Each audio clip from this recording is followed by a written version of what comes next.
rise, son. Step 2, get some good, some oatmeal. Step 3, you grow hard about what you wanna be. Step 4, everybody just do your thing. Wake up, today's gonna be a good day. Wake up, today's gonna be a good day. Wake up, today's gonna be a good day. Wake up, today's gonna be a good day. Wake up, today's gonna be a good day.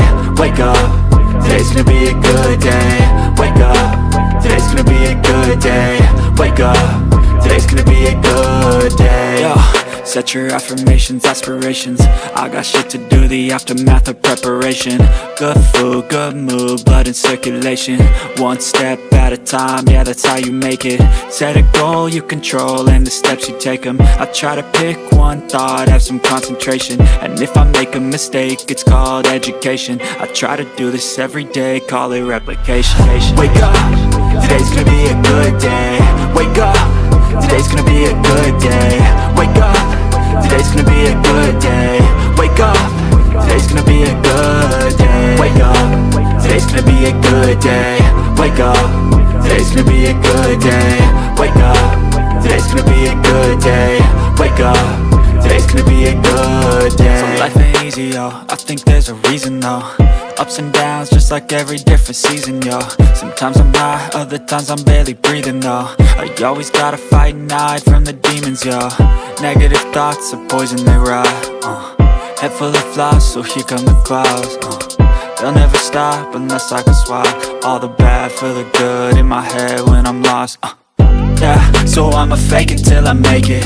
Positive thoughts are overtaken, I got patience. One day at a time is how you operate a cadence. A flow, you grow, you show yourself a foundation. Stay away from all the shit that causes temptation. I know that I like to do it cause it's sensation. I live my life in my head like a narration. Don't expect greatness, do my best, man, I'll take it.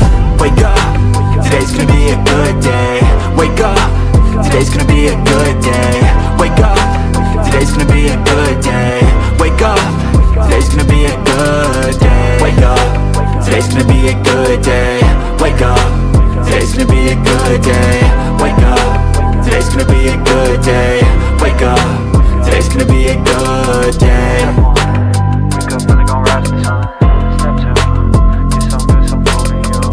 Step 3, you grow hard about what you wanna be. Step 4, everybody just do your thing.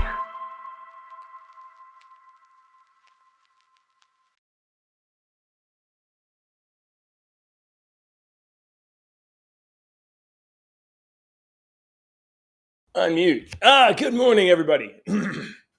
Oh, hello. Good morning, Deacon. Hello. Is my microphone working? You are. I'm You have a little. You're in a new place. You're in the garage. Yes, I'm broadcasting from my secondary backup broadcast location. It's my favorite here. Weezer song, In the Garage. Yeah, Casa de Garage. Yeah, Nice.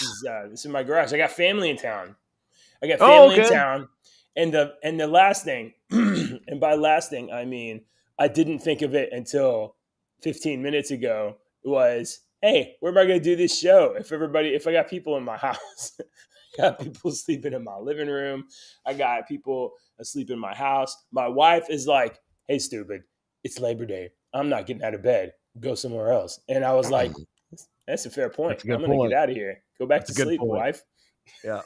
So I was like, I can broadcast from my car. I can broadcast from my porch. I'm going to try the garage. Let's try the garage. There's electricity out there. In the garage.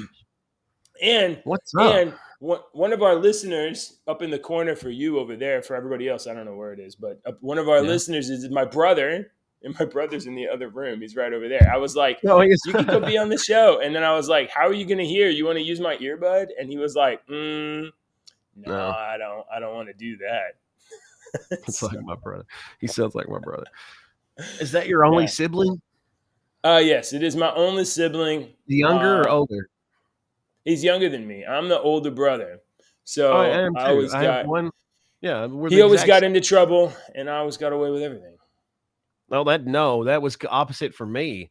He's in the laundry room with dog food.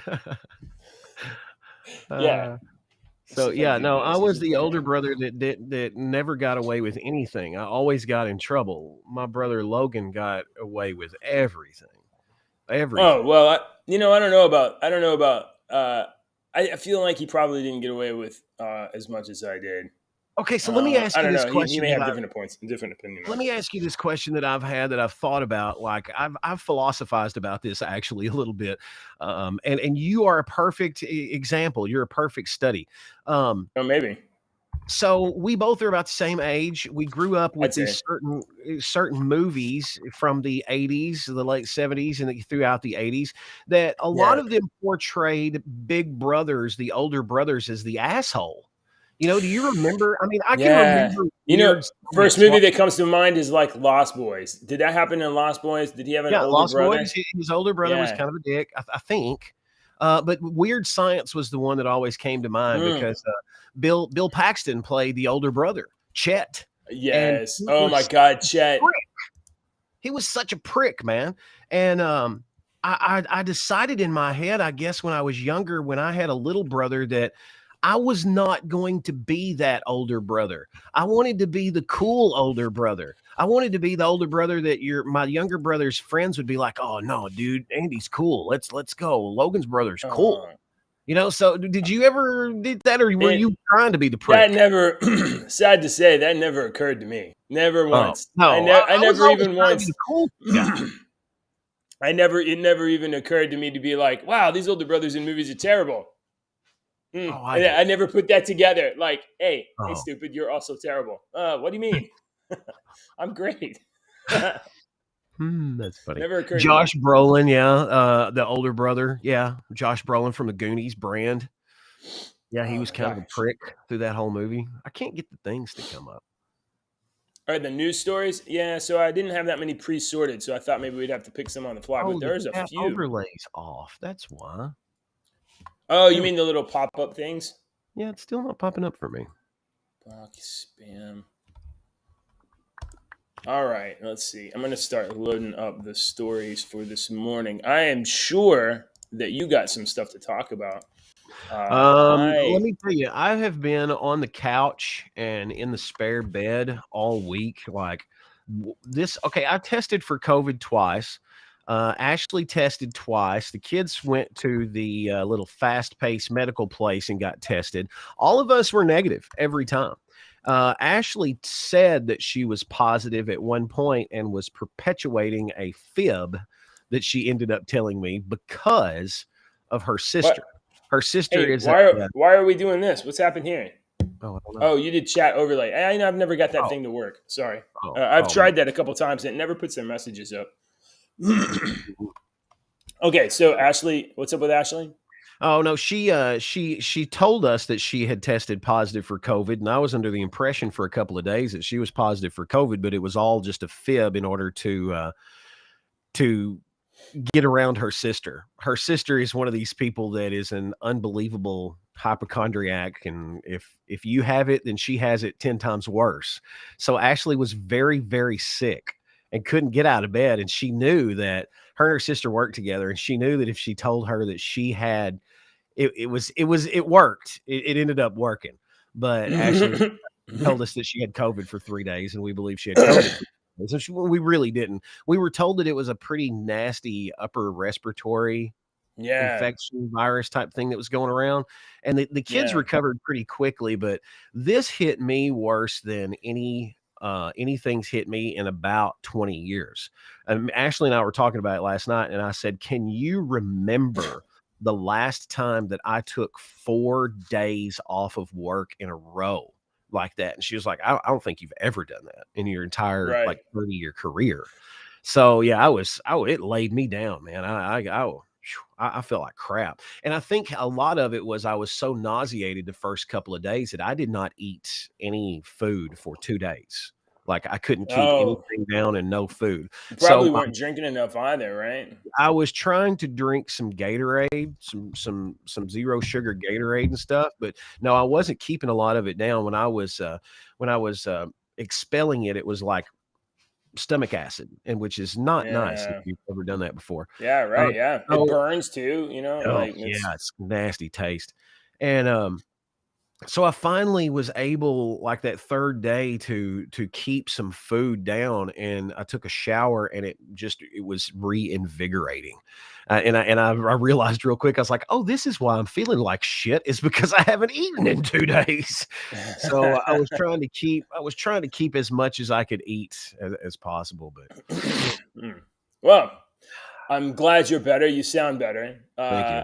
I think it sounds like you had it worse than some of the rest of us. Like I had a little bit of like stuffy head, whatever. And if you heard the show last week, I imagine you did not. But I was holding it I down didn't on hear my any. own last week. But I was getting up and I was swilling Dayquil, and then even still, my voice was pretty Oh, really? hoarse. And what is the word? Like vocal fry was pretty bad.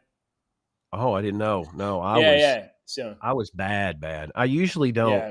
Like, I mean, you haven't known me that long, but yeah, I'm not one of these people that's like, I've got a cold. I must go and lay down. No, Jeremy I was says you may have needed some ivermectin. Jeremy, I'm not going to admit.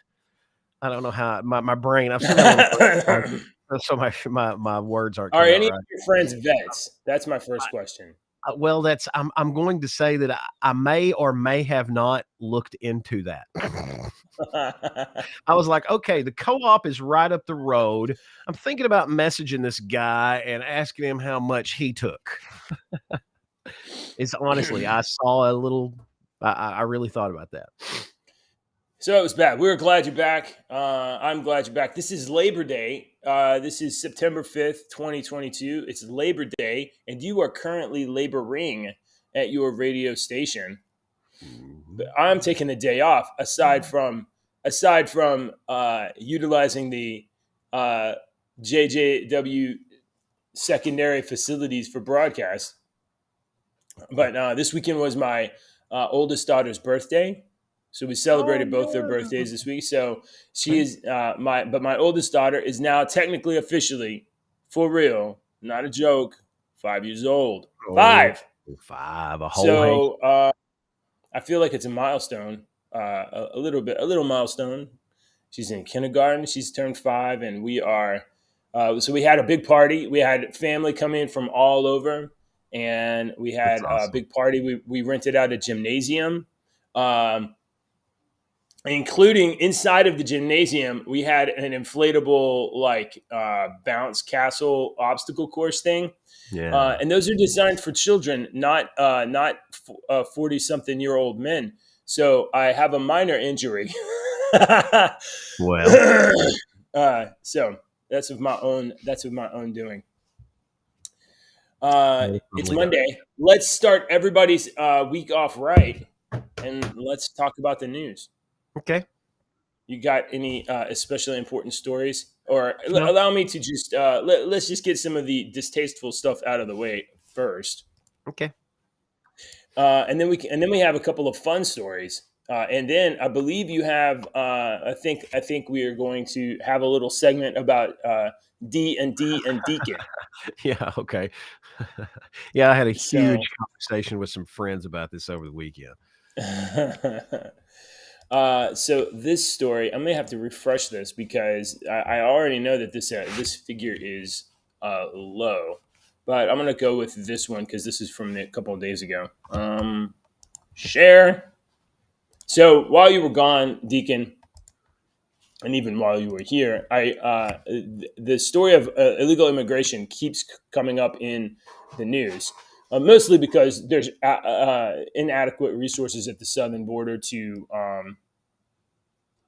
guard the border and to prevent people from crossing into the country illegally, and inadequate people to help the people that are crossing. And as a result, over the last weekend, Thursday or Friday, I believe there was a story that we covered in the Rio Grande Valley sector of the border, maybe near Eagle Pass. There was a group of 50 migrants that were trying to cross the river, and an undercurrent came, and it washed several people of the group out of the group, and they got lost downriver. So the remaining people that were in the group, it was like 39. They got to shore and they were apprehended, and they said, well, the Mexican authorities were trying to stop us from crossing the river, and they rushed us into the river. That's their story. So this group of 50 migrants crossing the river, an unknown number of them were washed away. Well, we now know that unknown number includes eight fatalities from and this number is actually I saw yesterday from a different source. This number is 9. So there's at least 9 migrant deaths just from this one group that got washed downriver. The current is too strong, the water is too deep. I don't know what the deal was, but according to Just the News, and this was posted on September 2nd, so 2 days ago, 8 migrants drowned while attempting to cross the rain-swollen Rio Grande Valley from Mexico into the U.S. Authorities said they also rescued 37 individuals during the mass crossing. Authorities took a total of 53 migrants into custody after the incident, and another 39 were put into Mexican custody. The migrants were trying to cross the river at Eagle Pass, which is one of the busiest crossings, but the water levels were significantly higher due to recent heavy rains. Migrant crossings have been on the rise this year. Authorities encountered a record 240,000 migrants at the southern border in May alone. Fatalities are plentiful. So let's go down here. 1,238 lives have been lost during the migration in the North, South, Central, and South Americans in 2021. Among them, at least 51 children. At least 728 of these deaths occurred on the United States-Mexico border crossing, making the deadliest land crossing in the world. So I've been repeating the message, like, for people like this that pass during the crossing. I mean, the journey is dangerous. And people from all over the world are trying to cross this border. It's not just Mexico. It's Nicaragua, El Salvador, Honduras. And it's not just Central America, and not just Mexico, not just the Northern Triangle. Last week, there was a man, Eric, from Africa. His body was found on the road.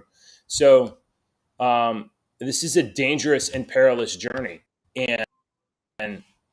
And here we have another, I mean, it's just an example, but I mean, this is, you can't, the coyotes, they don't care. They got your money, and they'll try to get you across, and they'll be the ones most experienced with this, right? But you got a group of 50. How many of those were women carrying their children?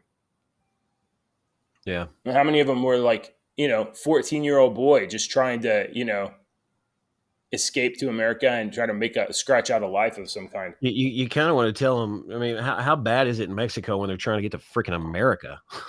I kind of would like to go to Mexico, to be honest.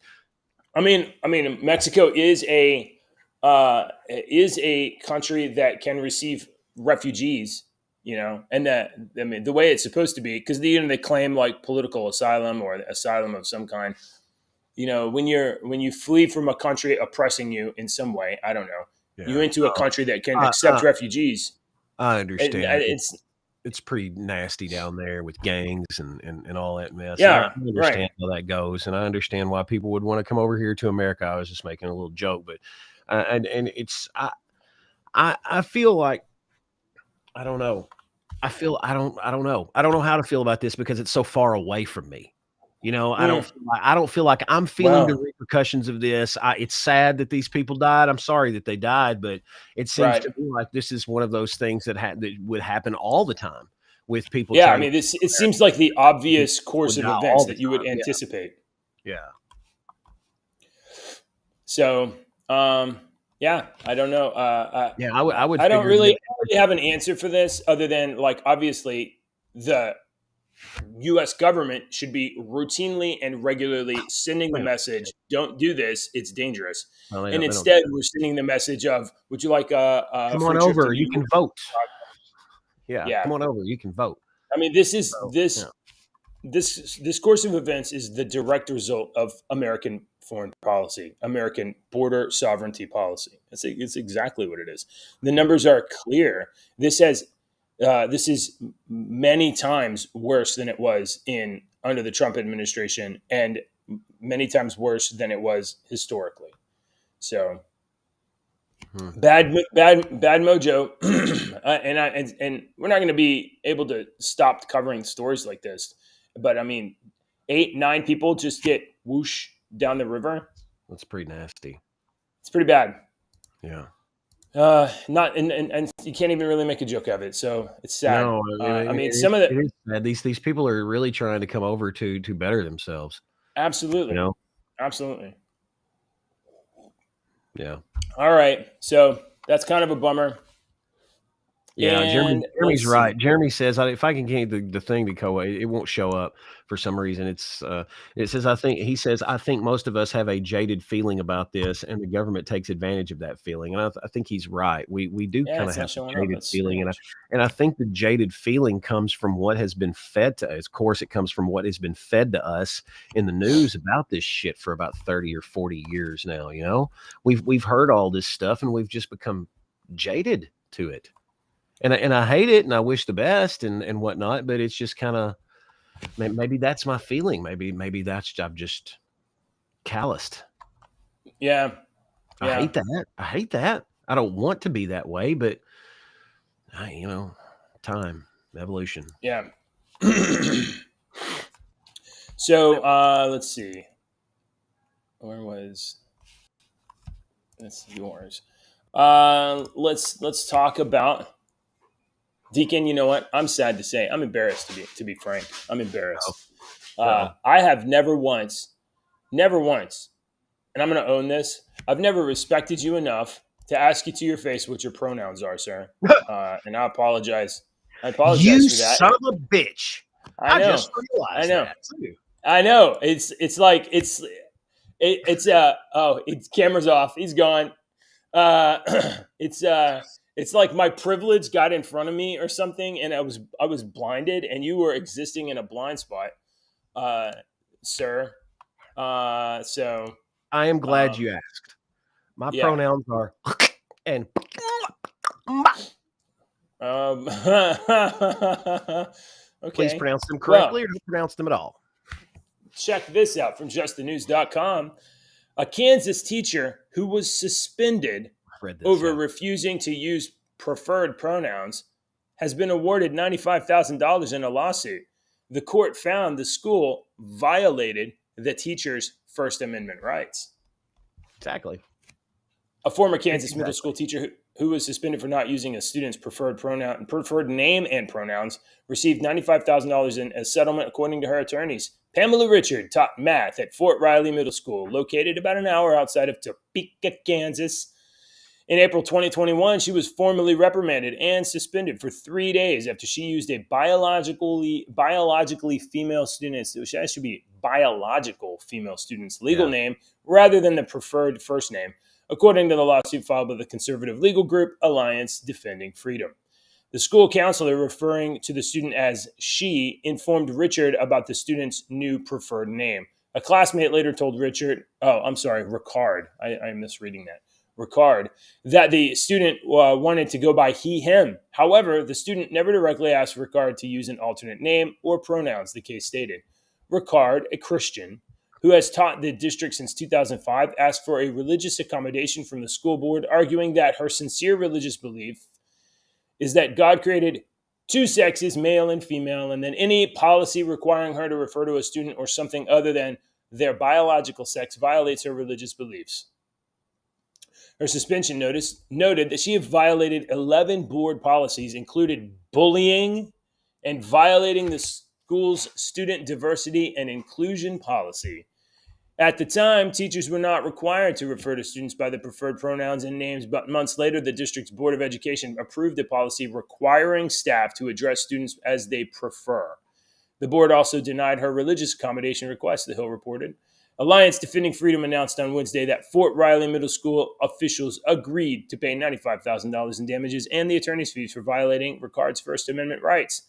ADF senior counsel said his organization hopes Ricard's case will encourage school districts across the country to support the constitutionally protected freedom of teachers and teach and communicate honestly with both children and parents. Sir, is this hope, or is this the last case where freedom and truth win, and instead better policies are created by school districts to shackle the speech of public service employees? I think this is my personal opinion, and I'm probably gonna get some hate for this, but I don't give a crap. I personally believe that if you are struggling mentally with don't know if you are a male or a female, and you're a child in school, I think if they even say anything like this, there should be some sort of mental health protocol that they have to establish and start immediately. Because if I were to go into a school and say, I have a knife or I have a gun, there is a protocol that immediately starts, and there's no deviating from this protocol. It's boom, boom, boom, boom, boom. So if I am a 14, 15-year-old kid in a school and I'm like, I think I'm a girl, and it gets back, this protocol should start to where we help that child with whatever mental problems they're having, because they're obviously having mental problems. Okay. And I'm using a general term here, a generic term, but it is definitely inside the brain, be it you think you're in your right body or not. It's a mental problem, and there should be a series of mental protocols that start, and these people need to have these protocols in order before anything is done about changing anything. Well, I got to talk on the radio real quick. Yeah. Well, gender dysphoria is a mental condition recognized by the American Psychiatric Association. I hit the wrong button. In the DSM-5, I believe. So I mean, all of this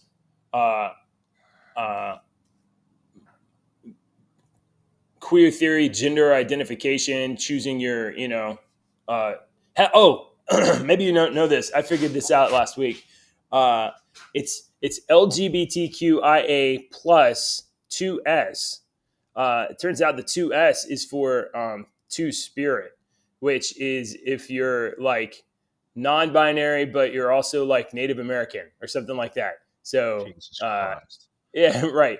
So all of this, which one is the one that says I like kids? Because I don't like that fucking letter. There was I skipped that story. I did not add it. There is a I think maybe a German academic that was arguing for minor attracted persons to be included into the LGBTQIA stack. Yeah, MAP, minor attracted persons. Yeah, AKA pedos. Those sons of bitches are you do have a mental fucking problem, and I don't think a protocol needs to be started for that. I think y'all sons of bitches need to be shipped off to a fucking island, and then that island exploded. And if I'm a son of a bitch bastard for saying that, then I am a careless son of a bitch bastard. Period. I mean, any person that has children. Well, I say any person. Let me correct myself. Any parent that loves their children, any parent that loves their children would react with revulsion and disgust and potentially violence against someone advocating for minor attracted persons' rights. I shall withhold my expletive, but you can, those people can go. You know what? I don't even want them to have that much fun. So they can just they need treatment, but they are a blight on society. And the realization of their perversions would mean for sure that children are scarred and damaged, and then that carries forward, and those damaged children would hurt other people later in their lives. So, I mean, that particular subset of people, that's a real That's a real problem. And anyone advocating on behalf of them as like, well, they're people too, and they can't help what they're attracted to. No, I reject that premise entirely. It's disgusting. All right. It's not just disgusting. It is abhorrent. It's abhorrent. Okay. Let's see. But I did see a story about that a couple days ago, and I passed on covering it because who wants to talk about pedos? I sure don't. Oh, speaking of pedos, though, did you know? Deacon's still talking. Did you guys know that pedo Hitler was trending on Twitter last Thursday night? Up through Friday morning, it was the number 3 trending topic Thursday night, Friday morning. Pedo Hitler. Do you have any idea why Pedo Hitler would have been trending on Twitter? It was because, let's see, I'm going to save that one. It was because of President Biden's address to the nation, to the soul of the nation, wherein the set was dressed in, let's see, let me pull, you know what I'm going to do? I'm going to pull up the YouTube video from the whitehouse.gov. That's where I'm going to go for this one. White House.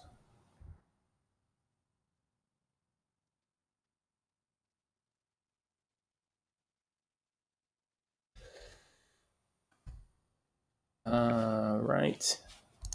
Please remain patient.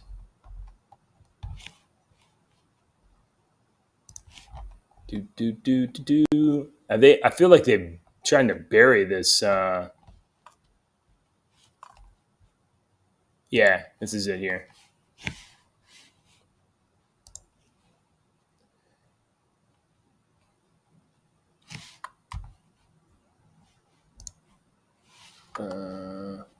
Just a moment.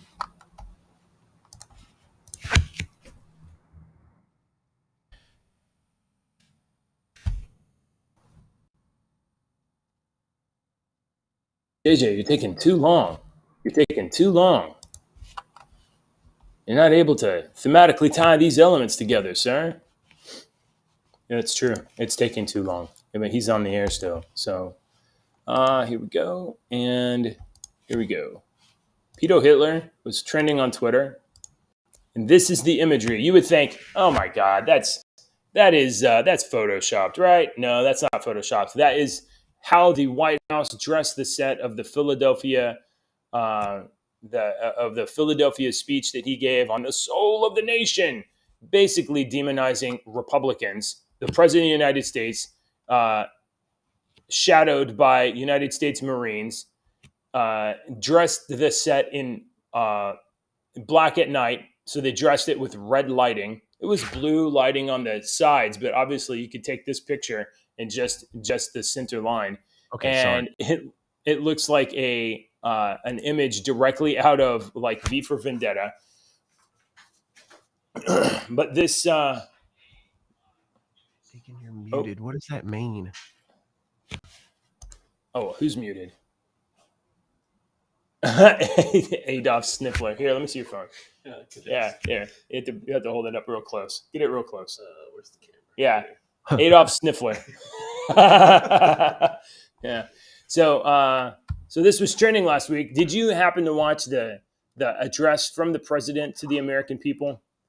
I did not. No. Oh, you did not. You didn't watch that? He basically said that you are a threat to democracy, sir. I am.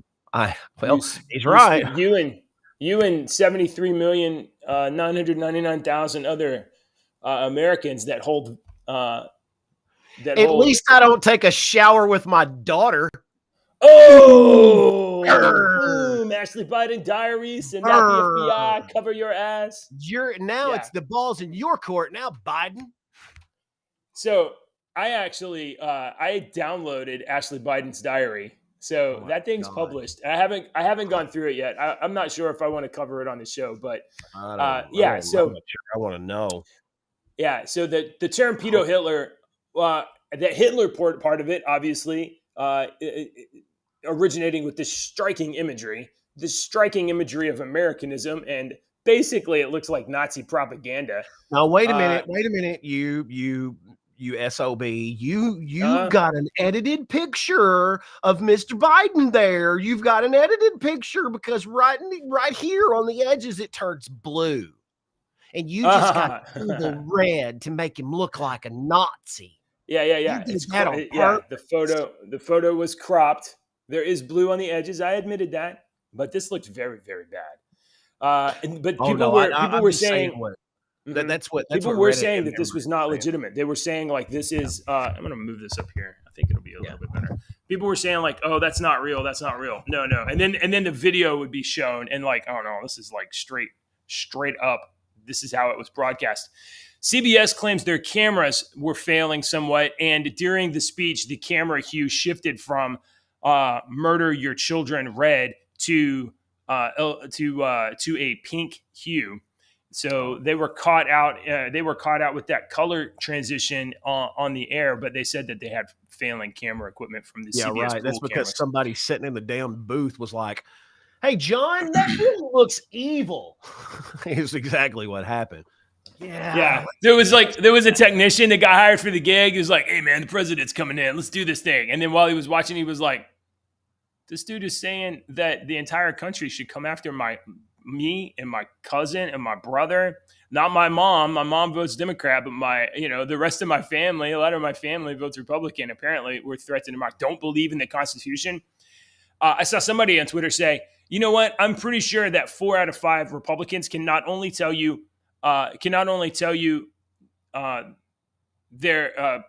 explain to you different parts of the Constitution. They can tell you their favorite part of the Constitution. Whereas 4 out of 5 Democrats probably cannot even tell you any of the most cited parts of the Constitution." So I don't know if that's true or not, but for Biden to accuse Republicans or conservatives or MAGA of being anti-constitutional was pretty bad. But then also basically passively inciting violence against Republicans. The same people who used to call themselves constitutionalists or, conservative constitutionalists. There's a lot of people that meld into that same pot. Yeah, I see both sides because especially this week, man, because I have been sick as a dog sitting on the couch with my phone in my hand. So there's Twitter and there's Reddit. So I'm getting both sides because on Twitter, I'm getting one side. And then I go to Reddit and I read all of the other side. And all of this other shit that they're saying on Reddit is so hilarious. And I'm one of these people that I do not log into Reddit because that keeps me from upvoting, downvoting, and commenting. Because as soon as I read something that riles me up that I want to comment, or it always pops up, "You need to log in," and that's my slap across the face where I'm like, you've been here too long. Stupid. I don't need to argue with some retard. So I get off Reddit. All right, so pedo Hitler. Twitter, the Hitler imagery, obviously from the photograph and from the speech. The pedo part, though, originates both from the Ashley Biden wherein Ashley Biden alleges that her father took showers with her, I guess when she was younger. So we don't know if that happened or not, but it definitely is written in the diary. And then also, Mr. Biden was referred to by his son, Hunter Biden, the smartest man that he knows on earth. Hunter Biden stored his contact information on his phone under the alias Pedo Pete. Pete. Hunter Biden referred to President Biden on his cell phone as Pedo Pete. Why would a son refer to their father as Pedo Pete? Now, you would have to take into account how their relationship was to start with. That's the sort of thing that someone might ought to investigate. Is it a bad relationship? And if it is kind of a weird relationship where maybe your father is a very, very powerful person and you kind of got to stay in line, but you're an ass and a screw up. So, why call your dad pedo? Why is it that the entire media industry is incapable of even remotely investigating? Why are they afraid to even look at Why? the character of the man that is the president of the United States? You would have to start doing some investigation. So you would have to find out who owns each media corporation, the top dog, and then decide for yourself why those particular people might not want to talk about a particular subject on their media. It's what I said for a long time when I argued with people about vaccines. Okay. And I would say this, and I'm not saying that vaccines cause or don't cause anything. Okay. I'm not saying anything about vaccines. I'm just saying that I work in the media. And when you watch television, and we watched television back in the day, how long were the pharmaceutical ads? Because I can tell you that television ads run 10, 15, 30. They don't run 60s anymore. But normally they would run 15s, 30s, and 60-second ads. And radio still runs a lot of 30 and 60, and we don't run a lot of 15, but some people do. But so television pharmaceutical commercials were like, what, 2-3 minutes long? Because required by the FCC, if you advertise a pharmaceutical, you have to list every side effect. So that's why every one of them say anal warts and death. That's why every one of them say that, because you have to, the FCC requires them to list every one of them. So they have to have these long ass commercials that are not, hey, take this. It's going to cause this for 30 seconds. They're naming off all this crap. So they have to have these long, drawn out commercials with animation and butterflies to keep your mind off of it, basically, is what it is. So now this is a long way to go.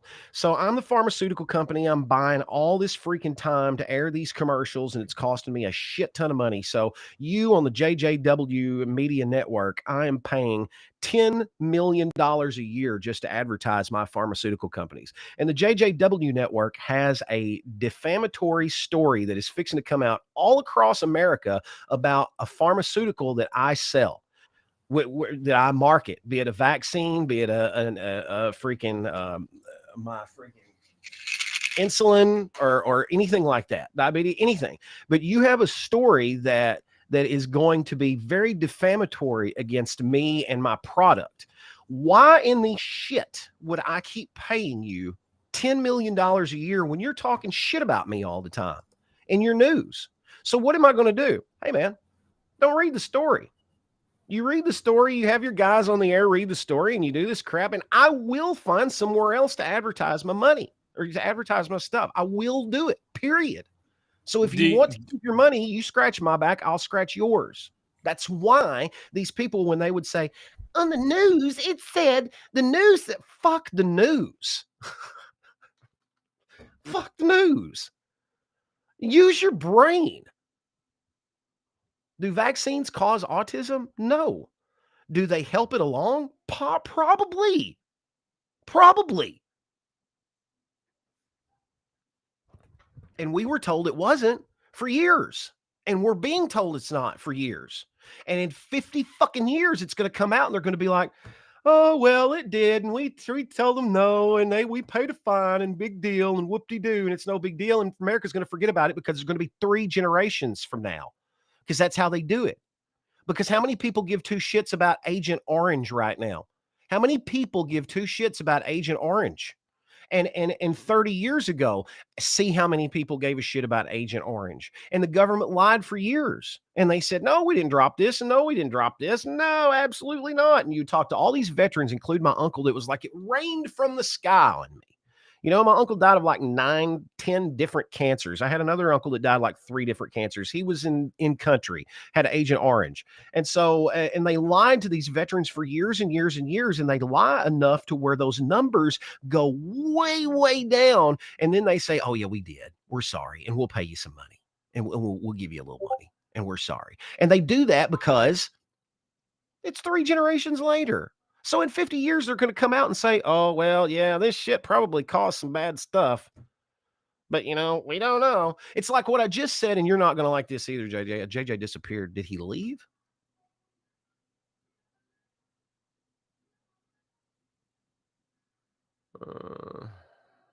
I don't know what happened to JJ. Like, he's gone from the he's gone from the whole thing. I was just saying on the air, and this is weird. I work for a classic country station, but I do this little thing called the Calvert Cafe. This is when I stop here 15 minutes ago at the top of the hour, 7:00. When I go off and I'm sitting here talking, what I'm doing is a break where I'm doing my a covered dish. I call it a covered dish, and I play a cover song. And once a month I will play these bluegrass albums called Pickin' On.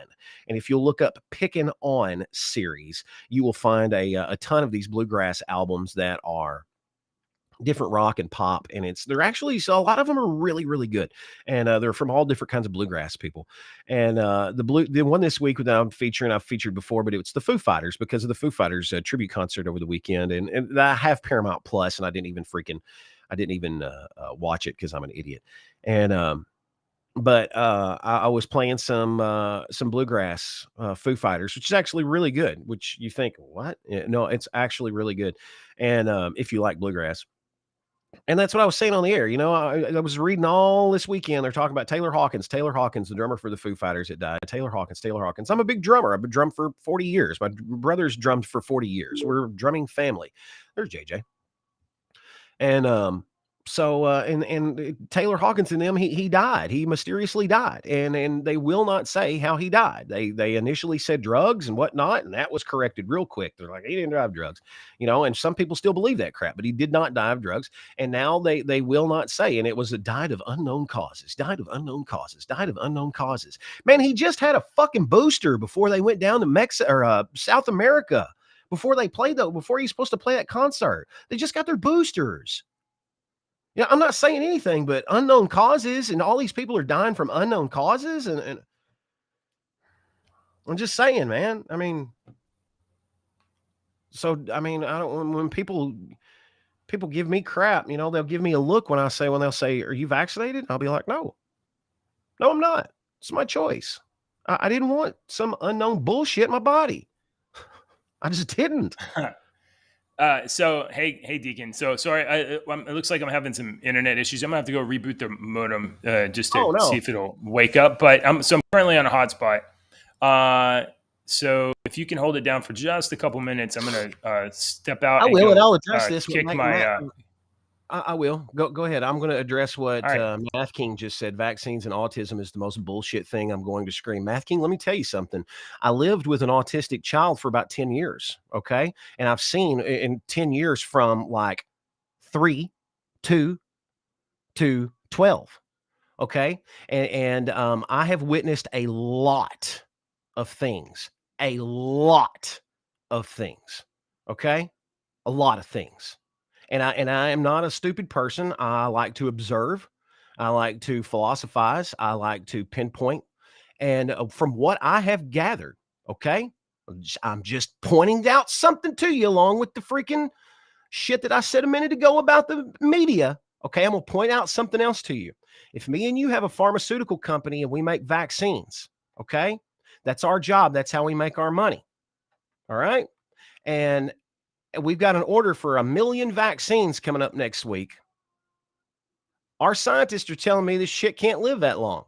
So we got to figure out some way to make it live a little longer so that we can mass produce this shit and keep it, in store. So our scientists tell me that, we can put all this shit in there and it'll keep it alive for X number of days. All right, that's cool. So that's what happens. So that's fine. Now, 99.9% of the population is going to be completely fine. But there's that 1% that's not. And that 1% is because their genes have already been screwed with in the past for some reason. Because the autistic child that I lived with for a long time, his mother, she was real teetering on OCD, could have been autistic. She was on that line, man. Her father was on that line, man. Was on that line. So I don't say vaccines do not cause autism. They pull the trigger. Just like anything else would, Okay? Just like anything else would. Everyone cannot drink alcohol. Everyone cannot take penicillin. Penicillin will cure some people and kill others. So you can't tell me that the shit that they put in the vaccine is not going to harm some kids and benefit others, because that's exactly what it's freaking doing. Well, So they'd have no idea what the long-term the long-term effects of exactly, mRNA are at all. We don't. And I'm not saying it's this we particular will. vaccine. Yeah, well, maybe we will. I mean, we don't exactly know what the long-term effects of any vaccine are, because the way that vaccines get approved is that you use them for a little while, and if like, oh well, nothing obviously bad happened, then they just keep using it. But we don't know. We don't know exactly what the effects are. Now the effects may not be the same from people to people. And bullshit. We invent bullshit words like SIDS and shit like that when we don't know, and then the public just eats it up like, oh, well, that's SIDS. My baby died of SIDS. Let me tell you, if my fucking son or daughter had died of SIDS, don't think that I wouldn't have been a fucking crazy man trying to find out what this sudden infant death was. I'm not just going to accept that it was sudden infant death. There's fucking something caused it. So if my child ended up doing something caused this.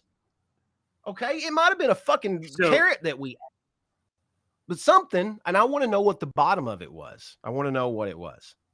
I'm not just going to accept the most profitable companies that have ever existed on Earth telling me that it wasn't them. Sorry, your turn. No, just consider this. Okay, we live in the 21st century, 2021. We've been, and you and me, we've been around since the late 1970s, right?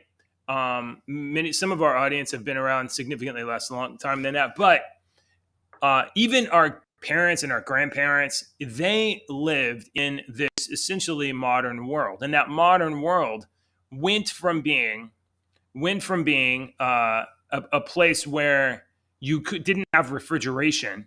Okay. My grandfather, when he was alive, when he was a child, they didn't have refrigeration. Okay. Farmer went out into his field every day. They didn't spray it with chemicals.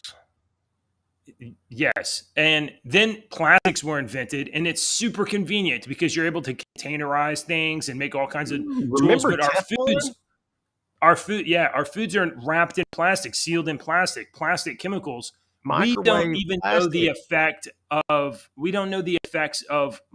microplastic particles. We're just now getting that everybody's got freaking microplastics in their blood, and they're like, oh, everybody's got this. Well, it's because we've been fucking cooking in plastic for 50 fucking years. Yeah. Oh, you put a plastic cup or whatever in the microwave, and you microwave it, and then your food, and it's like, oh, it's fine. It never hurt you. We don't know what the effects are. It's not like we're all baseline okie dokie humans, and then like, oh, one drug may change things. No, we've been chemically augmenting humanity for the last 50, 60, 70 years at a super low dosage, but a persistent dosage. And what are the effects that we're seeing? Autism over the last 50 years, way up. Okay. Oh, you left out about 15 fucking ways. You left out about 15 ways in there. Okay. Yeah. So, and I'm not going to argue about this anymore, because I can't tell you how many fucking hours that I have spent trying to just get people to listen to my side. And I'm not Math King. I love you, buddy, but me and you, this is just a topic that we can't talk about. You know, we have to agree to disagree on this topic, because you obviously have some knowledge on this, and I obviously have an opposite knowledge on this. So I want to talk about, we're fixing to have to go, but I want to talk about the D&D shit, because it's going to get me riled up.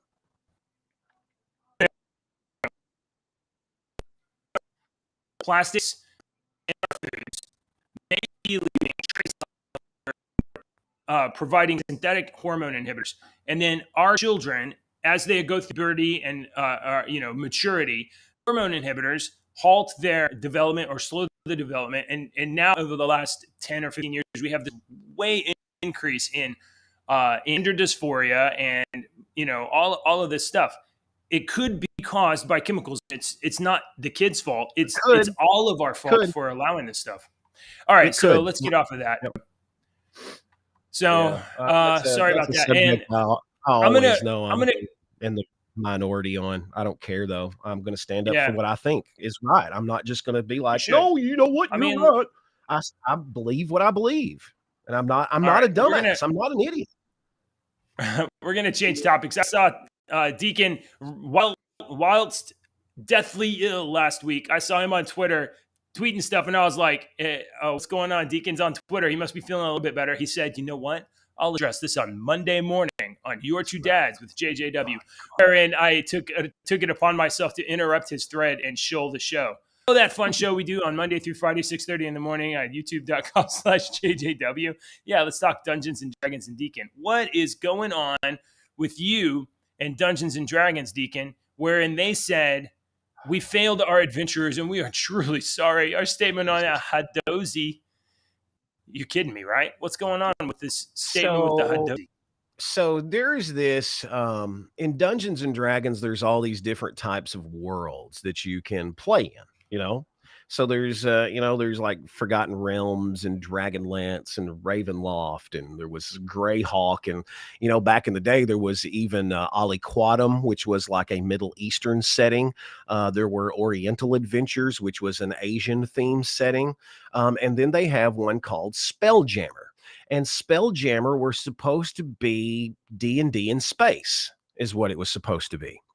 And Spelljammer back in the day was kind of fun, and it had some different races and whatnot, because in Dungeons and Dragons you have your different races, and your different races give you certain abilities. Certain races might be stronger than others, or more dexterous, or have higher constitution, or have another ability. They can see in the dark, or my drow can cast this little fairy fire and create this little fire out of nothing. It's a racial ability.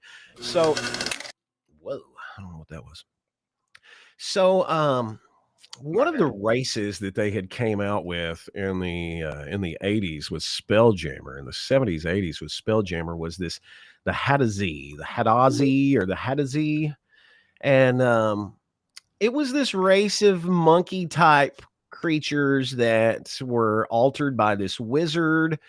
This wizard went to this planet and enslaved these creatures and gave them this he did this magical thing to them that it made them like humanoid, and he used them as kind of a slave race for a while until they overthrew him and they started their own society. And now you can pick and be one of these and play one of these monkey like creatures.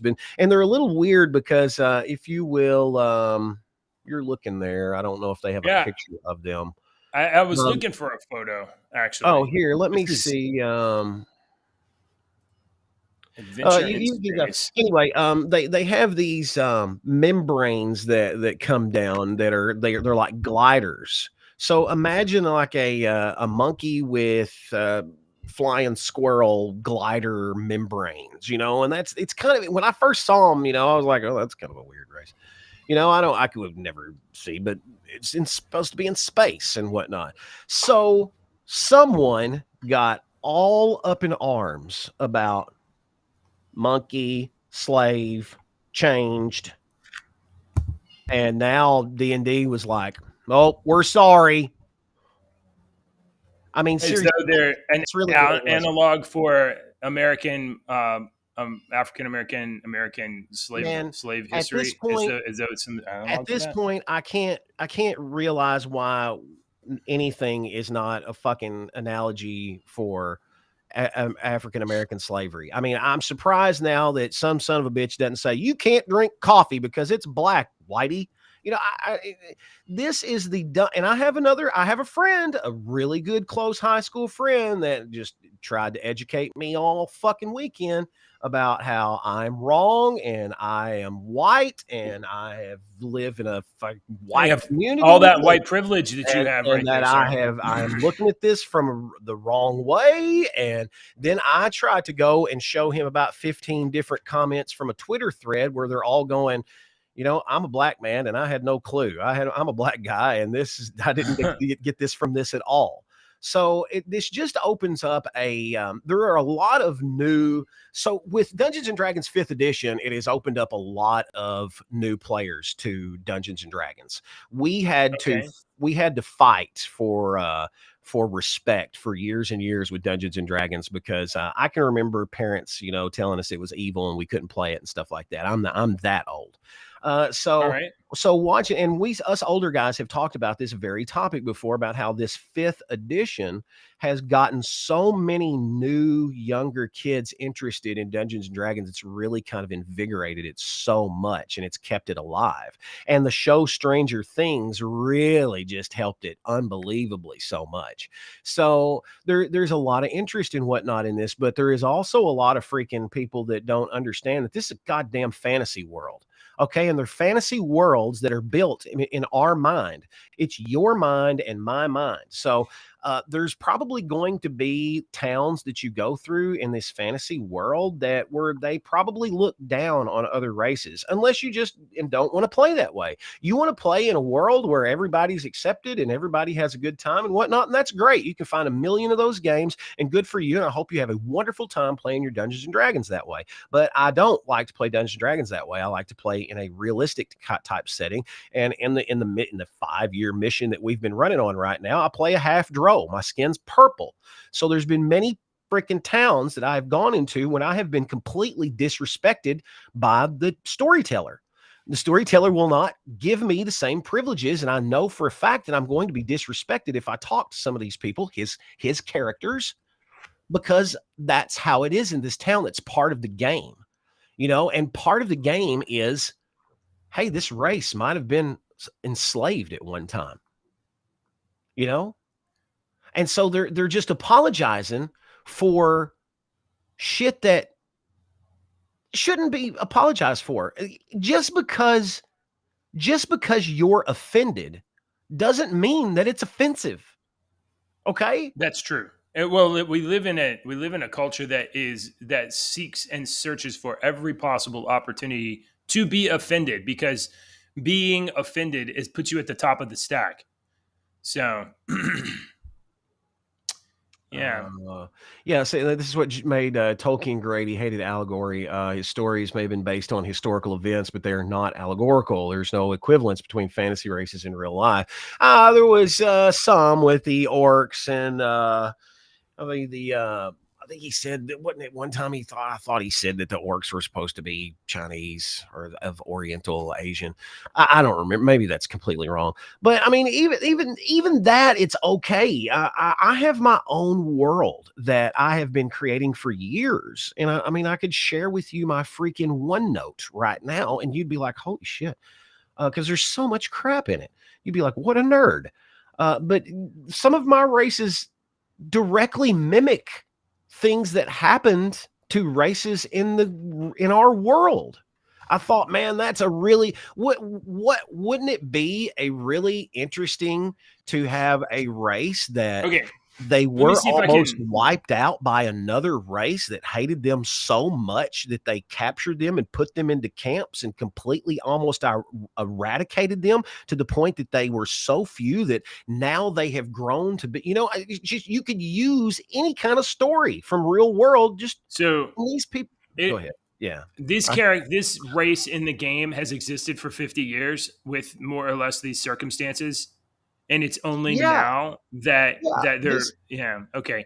So this is manufactured. This is manufactured fake. No, it's fake offense. It's people that did not have a clue that this has been around for 50 years. Yeah, because they did not go and research it, and now they've kind of reintroduced this spelljammer that they're kind of putting it back in front of your mind again. And these people are reading this, and now they're offended. These people that are 20 years old, and this and this has been around since '82. Well, we know that 20-year-olds are the smartest people that have ever lived. So, all right. So we got some more D&D to talk about. Done on D&D, Deacon. I got at least 3. I got 3 stories that I want your comment on. Here's a second one. Oh, why does Jeremy not like? Tolkien would hate what Amazon has done with their trash show. Dude, there's 2 fucking episodes have been out.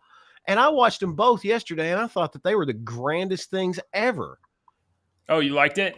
Oh yeah, those Tolkien purists, man, I can't stand them.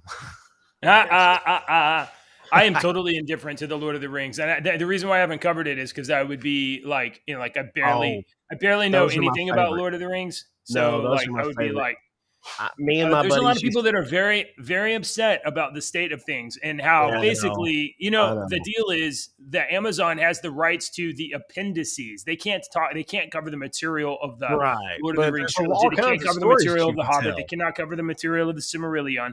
They can only cover the material kind of generally maybe nodded at in the appendices, which Tolkien himself said, this is from an era that isn't really worth talking about. So Amazon bought the rights to that, and they're just running with it.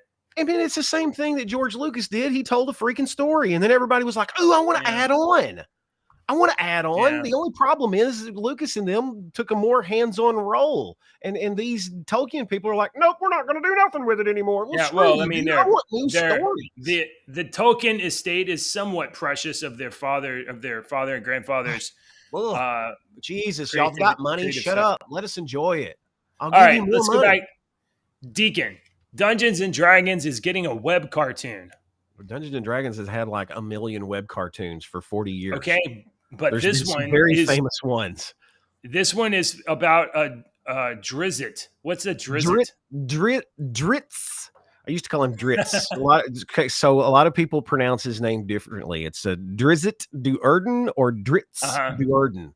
Dritz Duerden is a drow elf from the Forgotten Realms campaign, and he is a hero of many, many, many books. Probably one of the most famous He's in the top 5, top 10 most famous D&D characters. Oh, really? Yeah. Okay. He's lots of books written on Dritz. So this story announced on August 28th says that the D&D character Dritz is would have Wizards of the Coast was launching an official Dungeons and Dragons webtoon next year, which would star Dritz and Caddy Bree's daughter Bree. And the series will see Bree, also known as Breezy, borrow her father's iconic Twinkle sword. Yeah. What? He's got 2 swords. Icingdale and Twinkle. I can't remember the 2 swords' names right now off the top of my head. Okay, that sounds... He's badass, dude. He really is. He pulls them out. All right. I mean, you got to be badass if you can run around with a sword named Twinkle and not have people snicker at you. No, they do. They got magical powers. Okay. The new untitled webtoon will be written by Suited Armor creator Purpa and illustrated by Ryan LeCount. Dritz creator R.A. Salvatore is also involved. Twinkle and Icing was created by a famous author. Okay. And Salvatore of the project says, I can only state I'm working with Melanie and Ryan, and they are rock stars in bringing Breezy to life. Oh, maybe R.A. Salvatore invented the character Breezy. No, R.A. Salvatore invented it. He's the one. That's Dritz is his creation. I've read many R.A. Salvatore Dritz books, man, over the years. It's been 20 years since I've read one, but I bet you I've read 6 or 7 of those books.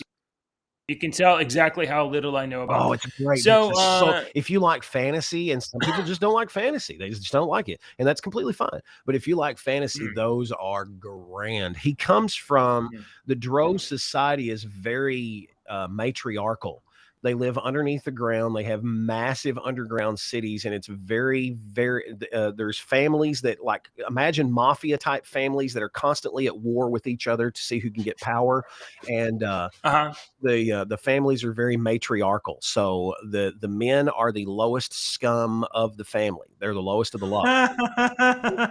even an infant daughter has more status than the lover of the matriarch. You know what I mean?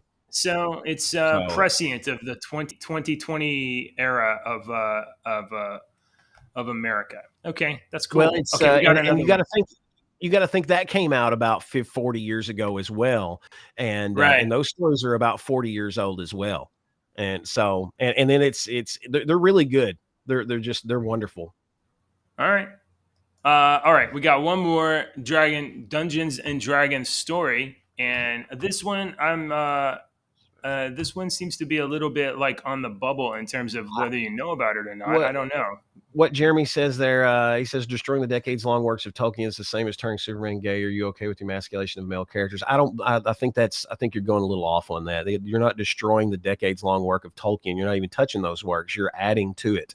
And if people don't want to, I mean, it's not. I mean, you don't have to take this. Part of that adding to it is that they're revising the history of the character Galadriel. Her story was never told. Jesus Christ, we could say the same thing about the Joker and Wolverine.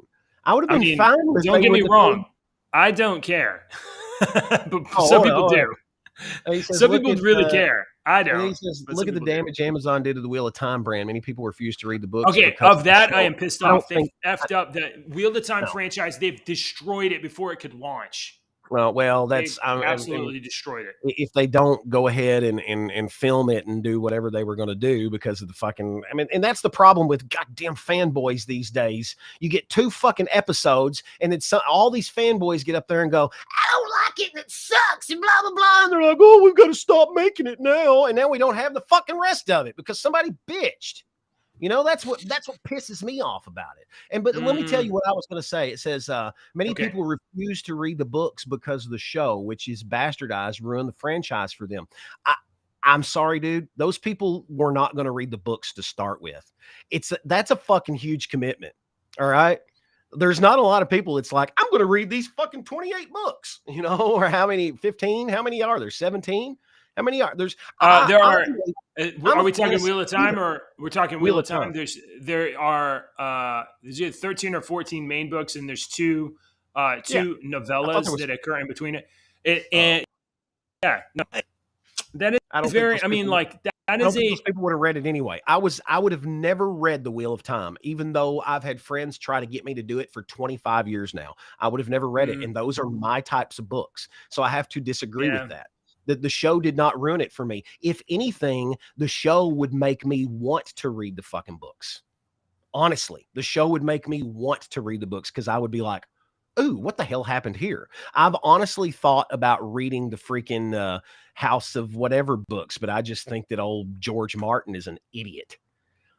He's one of those House of the Dragon? House of the Dragon? I always thought those books might be good. Game of Thrones books? The Game of Thrones books? Don't get started on those because you will get 5/6 of the way through the story, and then it will literally be like you'll never get the last book because he's not going to write it. No, I tried to watch those Night's Watch, guys. I really did, Jeremy. I turned it on. I honestly made an effort. I sat there for about really likes Night Watch for about 15 minutes or however long it was. I watched them for a long time, and I don't agree with those guys, man. They didn't change my. We have real points here that we don't agree on. So, I don't care about Lord of the Rings. I don't care that Amazon is spending all this money on this show. I'm never going to watch it. Oh, I thought it was great. I watched both of them, and I was like, "Oh, this is grand." So go ahead, make the show. Like whatever. It's of no interest. You don't have to watch it. The Wheel of Time show, though. I spent 2, maybe 3 decades reading Wheel of Time books. Okay, I was invested in the lore and the history and the characters and the arc and everything, the tapestry of the story. And the Amazon adaptation literally abandoned all of it, and just made something new, whole cloth, that has nothing at all to do with anything. And I found that to be offensive because, like, it would be a challenging task to adapt it correctly, but they didn't even try. And then he says killing off Galadriel's husband Celeborn is destroying. They didn't kill him. That's a fucking rumor. There's been 2 episodes and he hasn't even been there. She's like young. Taking your point into account, what if he's right? What if the rumor is true and they did change that? Is that something to be offended of? Or would you also say, well, that's like, who cares? It's not such a big deal. Well, Jesus, I mean, if we want to go, I mean, if we want to get that bad, I mean, I can do the same thing. Luke Skywalker's wife's name was Myra Jade, and she was an assassin that tried to kill him. And Han Solo never had a kid. And Han Solo never had a son with Leia named Ben Solo. He had Anakin, Jason, and Jada. All right. And I think you're making my point for sure. Anakin was killed. No, Chewbacca was killed, saving Anakin Solo's life. And I mean,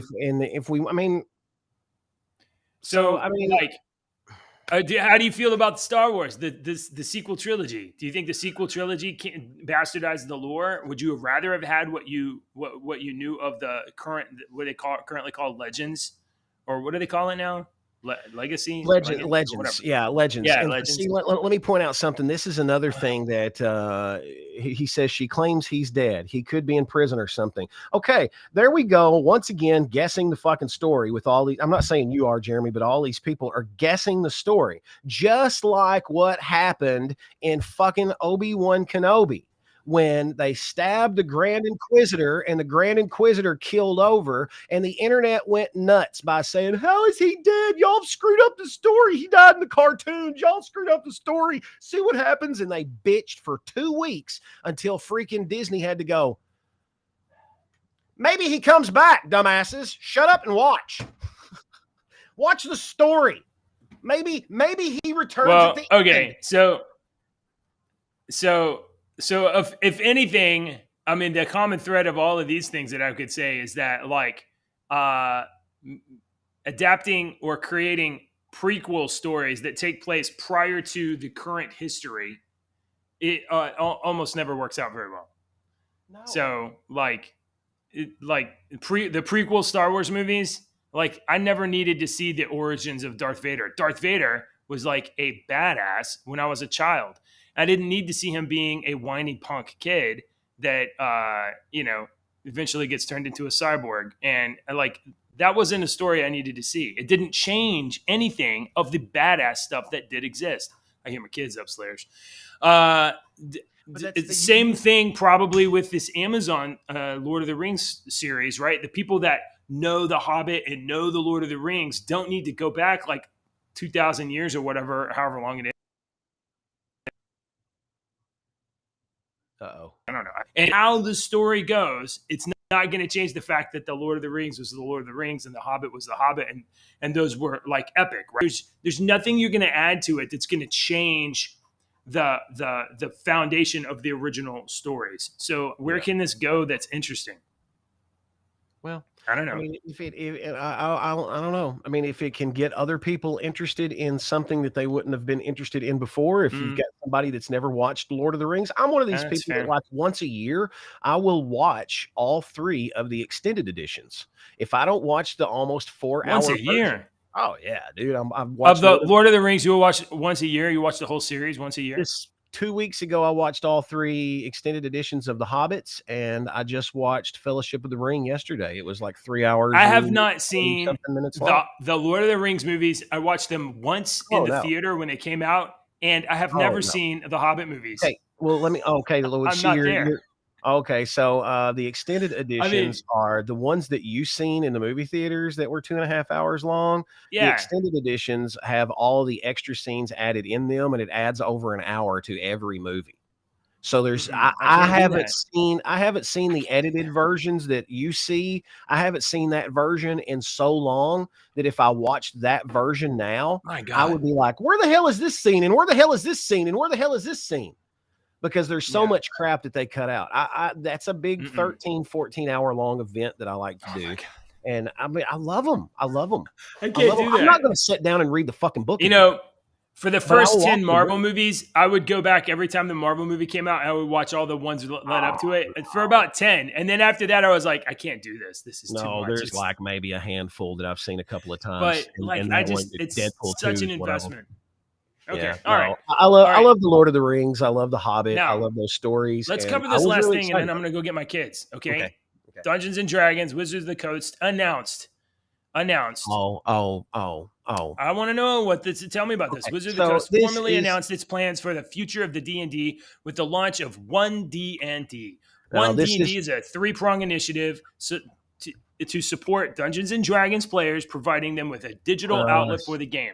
No, this is bullshit. Okay, so what this is there's a website called D&D Beyond. You got to sign up for it. You got to pay for it. And then you got to buy each individual book, which if you wanted to do that now, you're talking thousands of dollars. Oh, you can get them all for 800. 800. Oh, really? With this yes. as a bundle? Yeah, oh, I looked. Wow. Okay. I was like, how much does it cost to get into this? Oh my God, 800. F this. DM me and I'll give you a website for free. Yeah. So anyway, we get some PDFs. Anyway, D&D 1 is basically, so there's been 5 editions. There's been more than that, but there's been 5 different editions of Dungeons and Dragons that come out. The one in the 70s was the first edition. Second edition was called AD&D, Advanced Dungeons and Dragons. Third edition they call third edition, but then they had an update and they call it 3.5, where they updated the game a little bit. You know, where in every different edition, they will tweak the rules a little bit or do something a little different, you know, to make it easier on the player, easier on the dungeon master, easier for flow of the game or something like that. And so 4th edition, they tried to mix a board game with a trading card game with a freaking role-playing game, and it screwed up everything. Everybody hated it. 5th edition, they simplified everything down and made it a lot user-friendly, and everybody kind of likes it. Even us old school players that grew up with stats and shit like that, or, you know, like detailed stats and number crunching. We like this new, easier way. So this D&D 1 is basically 5.5. This is an update. That's how we can, in today's terms, this is an update to our 5th edition. So what they're doing is saying, okay, we're going to tweak a little bit of the rules here, and then we're going to give you this optional rule to do this if you want to. So they're making it a lot user-friendly to where you, JJW, that would have never played D&D, and I show you these races. You can be a dwarf or an elf or a blah, blah, blah, and you're like, can I be this? Well, there's never really been, you know, you usually have to pick. Well, now in this 5th edition in D&D 1, you can kind of create whatever the hell you want. So if you want a horse with a bear head that is pink with purple polka dots and wings and is really strong, then yeah, you can make it. So they're just trying to appeal to everybody. Okay. Well, I saw in the article that it was D&D 1 or 1 D&D, which, by the way, 1 D&D, that's a terrible brand name. No, it's D&D 1. Why would you do that? It's D&D 1 is what they're calling it. All right. So I had seen that this was being referred to as edition 5.5 or 5.5E or something like that by older players. Have you ever used any of these tools? I know you play D&D on Thursday nights, or you know you do in the fall or winter or something like that. So do you use any of their tools? They have the sheet on the webpage where you can keep track of all your stuff and roll your dice. And I know you play on Discord. Yeah, let me pull. And by the way, here on screen you can see right now for only $801, you can pick up the 46 official digital source books and adventures on D&D and give you plenty of time, plenty of material to read while you're sitting on the toilet. And you can read these D&D books on your phone. No, you don't want to read a D&D book on your phone. You don't want to do that? I've got all those books because I have a friend that has those books, and I am in his game, and he has shared it with me. So you can buy a membership to where you can share your books with the people that are in your game. And so here is my character. And yes, look how crazy detailed all this crap is. Stuff that's full screen on this. Yeah. I mean, this tells me all of my additional stuff, my bardic inspiration, magical inspiration, jack of all trades. Here's my inventory of all the stuff that I have. The Crown of the Abyss is the name of the campaign that we're doing right now. But, you know, here's all my little things that I have had to manually input, and my character and all this crap. But on D&D Beyond, you can go and just anything. I mean, there's so much stuff on here. Homebrew. And it is a really nice site. That D&D. I wish I'd have had this when Is this the tool you guys use, or do you still use paper, or what? One of the guys uses this. I'll show you the tool that I use. That we use. There's several tools out there now to help you play with other people over the internet, and mine is called Roll20, as you can see up here. Uh-huh. And let me click on it and see if it'll take me into the. So Roll20 we'll all get together in this little server right here, and do you get maps and all that stuff too? Yeah, the dungeon master can put the map in here and kind of show where we are, and then he can change the map to a more localized. He just put the world map up, but you can see over here on the side we've got what has happened. Theorn cast Call Lightning in our last session. Sebastian attacked and rolled a 20, hit 23 damage, 21 damage. Oh my gosh!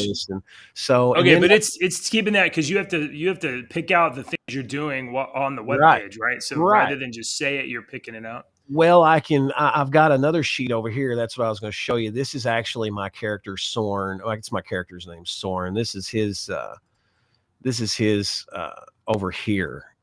It's the same thing as over there. It's just in a different format that I've over here. And then when I can hit this. See, watch over here on the side. Oh, okay. Or acrobatics check. So Soren, I rolled a 23 out of a 21. So if I said, all right, I'm going to try to jump across this little 5-foot gap right here. You know that in my DM would roll an acrobatics check. So I'd roll that 8. You know, he'd be like, "Oh, dude, you fell." You know, and he would describe. Well, it's kind of cool. It does all the logging of the adventure, right? Yeah. I mean, and you'll see over here, I've got all of this. These are all notes that I've taken in 5 years. Wow. Of different things, and you'll see these are all the. Oh my Lord. So I mean, it's you nerd. You are such a nerd. I'm a nerd, dude. I am. I've never denied that. All right. Well, if you are remotely interested in D&D 5.51, whatever, if you go to the official D&D Beyond site, 5E, yeah. 5E? Yeah, just 5E. The D&D Beyond site, you can log in and sign up. You go to the sources tab, and they have the 1 D&D playtest materials. This is their beta stuff. Yeah. And you can download that now. And they have the basic rules that are free, as well as the Sage Advice Compendium and a Frozen Stick adventure. I don't know what any of this stuff is. The Lost Mine of Flandever is up there too, and that's the first mission that a lot of people usually go on. So yeah, there's some free stuff. If you want to get started, you don't have to pay. You don't have to go out to the bookstore and buy one of those little box things. $800. That's $800. We're talking. I can't count how many books. I was going to look to see if my app told me how many books that is downloaded. I mean, just look. Hang on. I'm just going to show you. Hold on. I'm going to make you biginated. Hang on. Let me... Here you go. You are full screen, bro. Okay, look, I'm just gonna. That is a lot of garbage. I mean, a lot of files and stuff. Hang on, that wasn't all of them. There's source books. I mean, how long does it take if you're in there? Hold on, I have to go to this book to look this thing up and go to that. You don't have to do that all the time. You think you do, but you really don't. Once you have your normal stuff written down on your paper as a player, you really don't have to do it. You just kind of look at stuff because it's fun.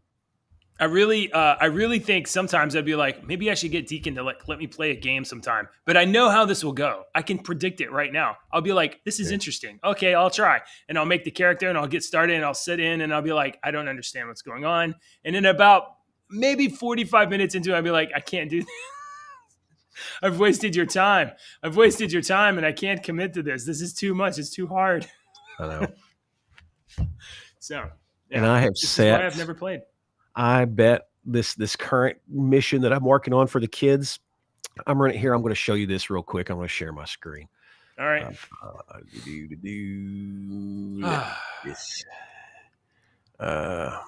This is the current mission that I'm working on for the kids. and I've been working on it for a while.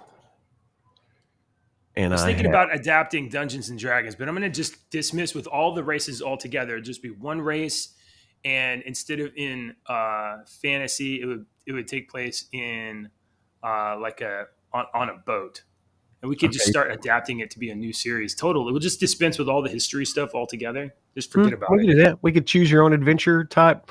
Yes, choose your own adventure. That'd be good. So this is the map that I'm created for the kids that, and I'm currently describing every room. As you can see, I'm down to room 14. So how much time do you put into like for real, like in terms of like creating a place where it's going to take place? Here's the entry room. That's everything that's in the entry room. Here's the room called the Grand Mosaic.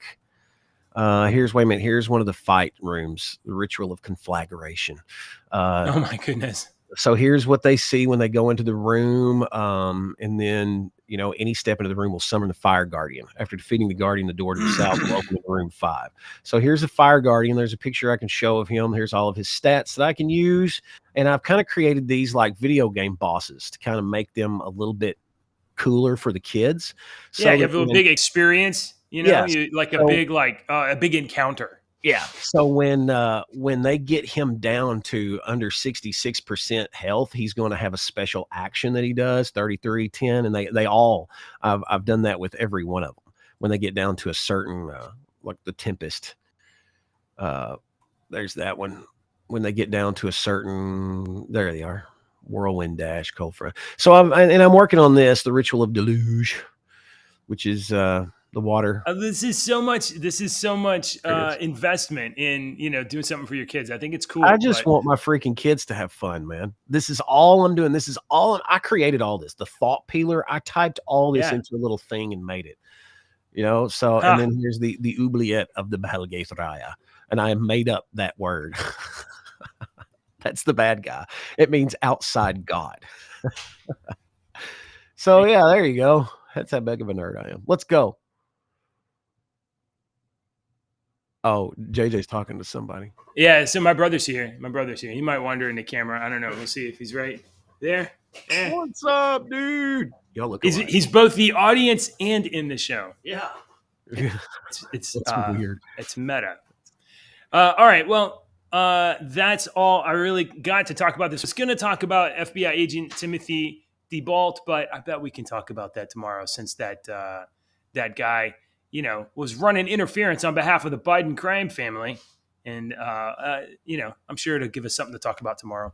I now know more about. I gotta go. All right. Thanks for watching, everybody. My song's fixing to run out, and I've got to talk. Say bye. Say goodbye. Say goodbye. See ya. All right. Thanks for watching, everybody. Today is September 5th, 2022, and this has been JJ and Deacon, and we've been your two dads. Join us tomorrow morning at 6:30 in the morning, and we will talk about the news and politics and coffee and opine and pop culture and geek culture and all kinds of other stuff we don't even know. Follow the channel, hit like, hit share, tell people about us. And Biden's Garage, I suffer for your entertainment.